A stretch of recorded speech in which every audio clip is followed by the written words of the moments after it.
Hello നമസ്കാരം, Tara's fund കിച്ചണിലേക്ക് എല്ലാവർക്കും സ്വാഗതം.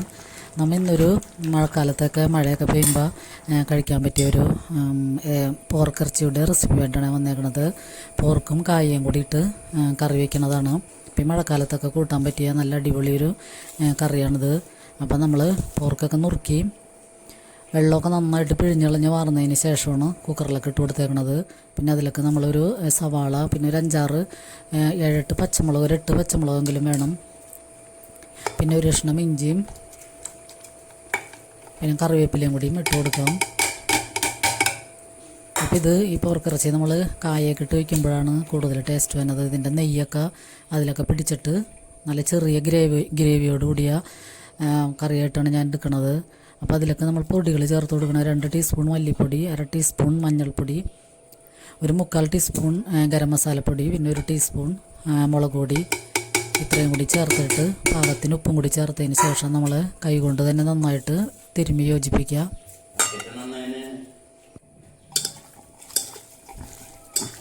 നന്നായിട്ട് മിക്സ് ചെയ്തതിന് ശേഷം നമ്മളിതിൽ വെള്ളം ഒഴിക്കേണ്ട ആവശ്യമില്ല. അതിൽ കൈ കഴുകിയിട്ട് കുറച്ച് വെള്ളം കൂടി ഒഴിച്ചു കൊടുക്കാം. പിന്നെ അതിലൊക്കെ നമ്മൾ ഏത്തക്കായാണ് ഇടണത്.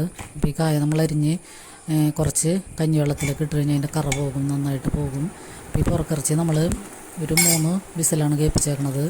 അപ്പോൾ കായ നമ്മൾ കുറച്ച് നേരം കഞ്ഞിവെള്ളത്തിലിട്ട് കഴുകിയെടുത്ത് കഴിഞ്ഞാൽ അതിൻ്റെ കറ പോകും. ഈ കായ നമുക്ക് ഈ ഇറച്ചിയിലൊക്കെ ഇട്ടിട്ട് ഒരു വിസിലും കൂടി കേൾപ്പിക്കാം. അപ്പോൾ ഇതിൻ്റെ വേവ് പാകമാവും, നല്ല സൂപ്പറായിട്ട് വെന്ത് കിട്ടും. നമ്മൾ തേങ്ങ വറുക്കാൻ വെച്ചിട്ടുണ്ട്. ഒരു ഇടത്തരം തേങ്ങ എടുത്തിട്ടാണ് ഞാൻ വറുക്കണത്.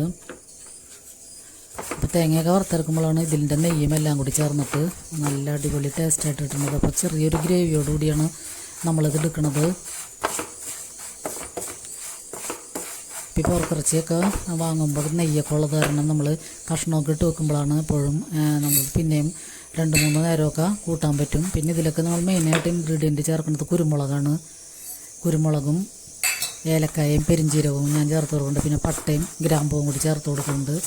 അപ്പോൾ സ്പൈസസൊക്കെ നമ്മൾ ഈ തേങ്ങയിൽ കൂടി ഇട്ടിട്ട് ഒന്ന് ചൂടാക്കിയതിന് ശേഷമാണ് പൊടിച്ചെടുക്കുന്നത്.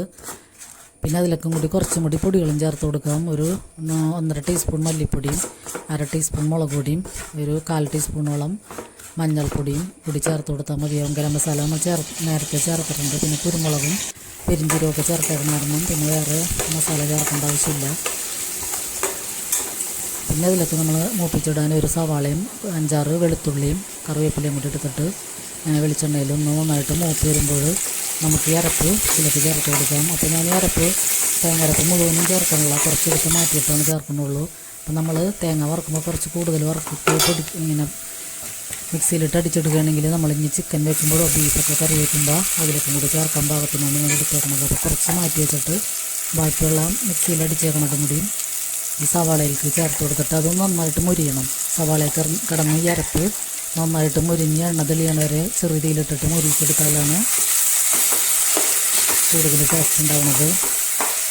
അതിനുശേഷം നമ്മൾ ആ മിക്സിയുടെ ജാർ കഴുകിയ വെള്ളവും കൂടി ചേർത്ത് കൊടുത്ത് ഉപ്പില്ലെങ്കിൽ കുറച്ചും കൂടി ഉപ്പും കൂടി ചേർത്ത് കൊടുക്കാം.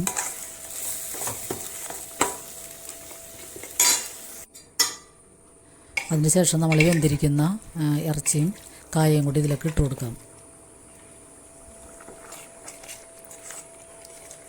അപ്പോൾ സൂപ്പർ ടേസ്റ്റുള്ള നല്ല അടിപൊളി കറിയാണ്. അപ്പോൾ ഈ ബീഫായാലും പോർക്കിറച്ചിയൊക്കെ ആയാലും ഇങ്ങനെ കഷ്ണമൊക്കെ ഇട്ട് തേങ്ങ വറുത്തരച്ച് വെക്കുകയാണെങ്കിൽ നമുക്ക് ഡിന്നറിന് ചപ്പാത്തിയുടെ കൂടെയും പൊറോട്ടയുടെ കൂടെയോ, ചപ്പാത്തി, പൂരി, പൊറോട്ട എന്തിൻ്റെ കൂടെ ആണെങ്കിലും നമുക്ക് കഴിക്കാൻ അടിപൊളിയാണ്. പിന്നെ പിറ്റേ ദിവസമായാലും നമ്മൾക്ക് കറി അന്വേഷിച്ച് നടക്കണ്ട, കൂടുതൽ കറിയുണ്ടത് നമുക്ക് ചൂടാറുമ്പോൾ എടുത്ത് ഫ്രിഡ്ജിൽ വെച്ചിട്ട് പിറ്റേ ദിവസം എടുത്താൽ മതിയാകും. അപ്പോൾ ഈ വീഡിയോ എല്ലാവർക്കും ഇഷ്ടമായെന്ന് കരുതുന്നു. ഇഷ്ടമായാൽ ലൈക്ക് ചെയ്യാനും കമൻറ്റ് ചെയ്യാനും, സബ്സ്ക്രൈബ് ചെയ്ത് കാണുന്നവരുണ്ടെങ്കിൽ പ്ലീസ് ഒന്ന് സബ്സ്ക്രൈബ് ചെയ്ത് സപ്പോർട്ട് ചെയ്യണേ. അപ്പോൾ എല്ലാവർക്കും ഒരുപാട് നന്ദി.